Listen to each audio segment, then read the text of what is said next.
આપ સૌ જાણતા હશો કે નોમિનેશન પૂર્ણ થઈ ગયા બાદ સ્ક્રુટિની અને હરીફ ઉમેદવારોની યાદી ફાઇનલ થઈ છે.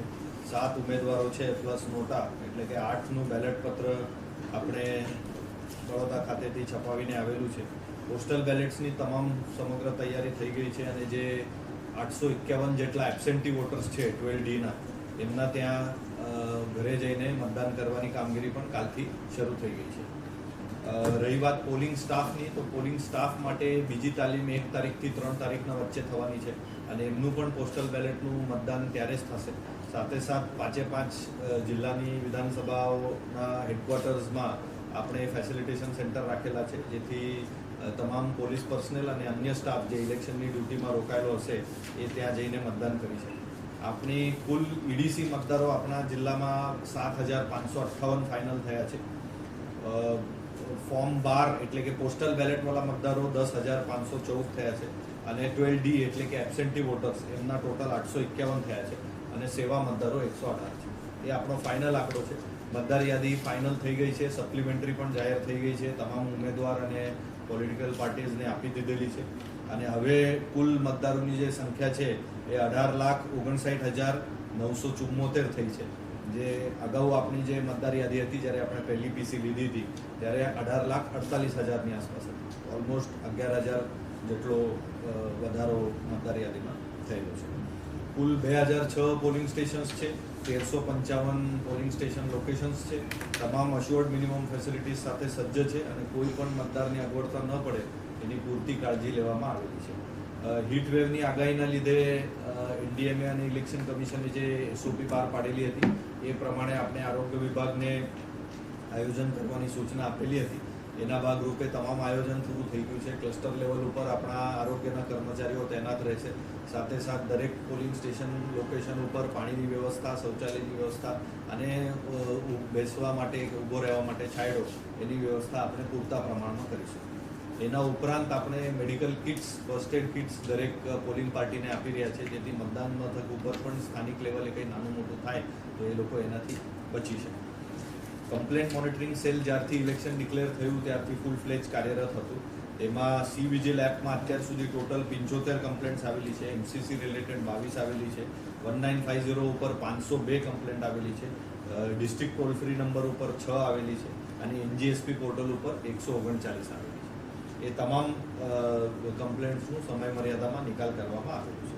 તમામ જે આઈટી બેસ્ડ એપ્લિકેશન્સ છે, વોટર ટર્નઆઉટ રિલેટેડ હોય કે પોલિંગ બૂથ રિલેટેડ હોય કે નો યોર કેન્ડિડેટ રિલેટેડ હોય, અને મતદાનના દિવસે જો કોઈ દિવ્યાંગ મતદાર આસિસ્ટન્સ માગવા માટે માગણી કરતો હોય તો એના તમામને પૂરું કરવા માટે યંત્રણા સજ્જ થઈ ગઈ છે. વોટર ટર્નઆઉટની જે વાત કરી એમાં ખાસ કરીને વલસાડ પીસીમાં સૌથી વધારે પ્રશ્ન જે હાઈલી ઇન્ડસ્ટ્રીયલાઇઝડ એરિયાઝ છે એમાં છે. એના જે 135 સ્પેશિયલી લો ટર્નઆઉટવાળા બૂથો છે એના માટે આપણે તમામ ઇન્ડસ્ટ્રીઝ જોડે આ વખતે વ્યક્તિગત મિટિંગો કરેલી છે, એમઓયુ સાઇન કરેલા છે અને પેડ હોલિડે માટે આપણે GPCB, directorate of industrial safety and health, assistant commissioner labour અને ડીઆઈસી, આ 4 વિભાગોની અલગ અલગ ટીમોની રચના કરીને હોલના દિવસે એ સમગ્ર ઇન્ડસ્ટ્રીયલ વિસ્તારોમાં ફરીને 135Dની જોગવાઈઓ મુજબ અમલવારી રજાની કરાવશે. એની સાથોસાથ એક્સપેન્ડિચર રિલેટેડ બધી ટીમો કાર્યરત પહેલાંથી જ છે.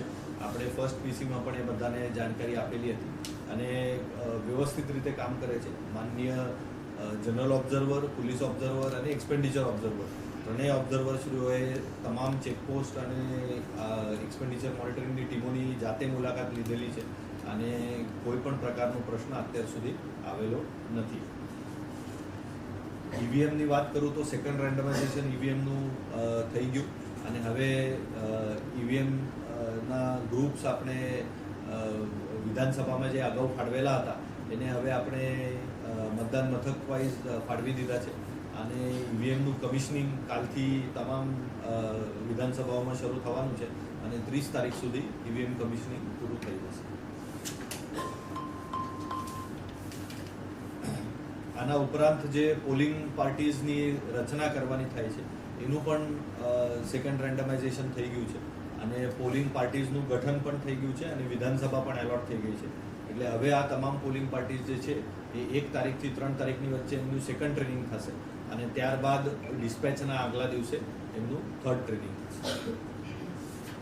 આના સિવાય સીઈઓ ઓફિસમાંથી ઇન્ટેન્સિવ સ્વીપ એક્ટિવિટી માટે 15 દિવસનો કાર્યક્રમ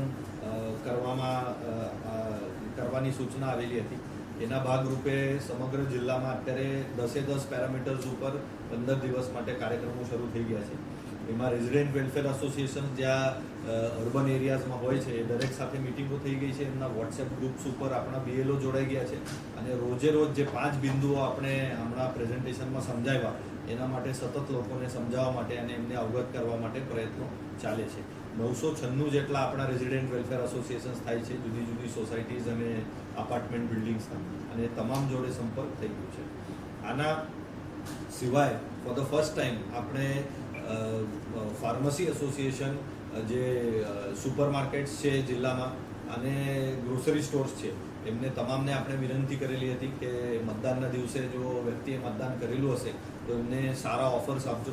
એના ભાગરૂપે ઘણાએ તૈયારી બતાવી છે અને ઓલમોસ્ટ 92 જેટલા MOUs આપણે સાઇન કરેલા છે અને 5 થી 10% વચ્ચે એ લોકો ડિસ્કાઉન્ટ તે દિવસે જે લોકોએ મતદાન કરીને આવ્યા હશે એમને આપશે.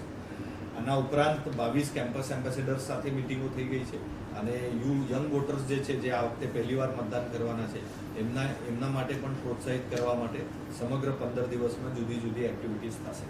આ યુનિક વસ્તુ જે ખાસ કરીને આપણા જિલ્લામાં થઈ રહી છે, 3 લાખ જેટલા પોસ્ટકાર્ડ્સ બધા શાળાના બાળકોએ પોતાના વાલીઓને લખેલા છે અને હવે આ પોસ્ટકાર્ડ્સ પોસ્ટમેન દ્વારા એનું વિતરણ શરૂ થઈ જશે. જેમ જેમ એ મળતા જાય એટલે દરેક વિદ્યાર્થીએ પોતાના પેરેન્ટ્સ માટે પોતાના સ્વ અક્ષરથી લખેલું છે કે એ શું અપેક્ષા રાખે છે એમના વાલીઓ પાસે.